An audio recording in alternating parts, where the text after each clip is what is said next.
জামায়াতে ইসলামের আমির ডক্টর শফিকুল ইসলামের পররাষ্ট্র বিষয়ক উপদেষ্টা মাহমুদুল হাসান পিএইচডি, যার বিরুদ্ধে ইতিমধ্যে আওয়ামী লীগ সংশ্লিষ্টতার নানা কথাবার্তা উঠছে এবং এটা কিন্তু বেশ ভালোভাবে চাউর হয়েছে।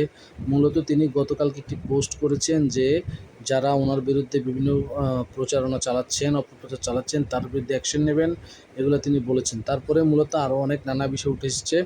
তো আমরা মূলত দেখার চেষ্টা করবো আসলে ওনার বিষয়ে প্রবলেমগুলো কী বা কী অভিযোগ উঠেছে। এক নম্বর হলো, অনেকে বলতে চাচ্ছেন যে তিনি আসলে পররাষ্ট্র বিষয়ক উপদেষ্টা নামক কোনো পোস্ট জামায়াতের নাই, আমিরের এই ধরনের কোনো পোস্ট নাই। কিন্তু সেখানে আমরা দেখব জামায়াতের পেজ থেকেই বলা হয়েছে মাহমুদুল হাসান পররাষ্ট্র বিষয়ক উপদেষ্টা, তিনি ব্রাজিলের রাষ্ট্রদূতের সাথে বৈঠকে উপস্থিত ছিলেন বা থাকবেন। তারপরে আসলে ওনার বিষয়ে বিভিন্ন এলিগেশন হলো 2020 সালে স্ত্রীর সাথে দেখা করতে গিয়ে কাজের মেয়েকে ধর্ষণের একটা অভিযোগ ওনার বিরুদ্ধে আছে।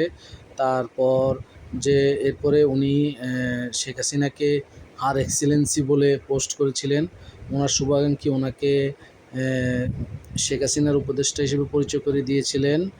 তারপর উনি আওয়ামী লীগের পরশ, যুবলীগের পরশ এবং টুকু, ওনাদের সাথে ওনার ছবি আছে।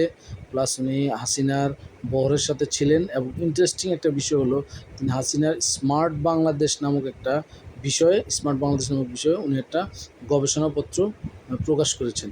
আসলে যা বোঝা যাচ্ছে, একটু চালাক না হলে আসলে টিকে থাকা অনেক কষ্ট।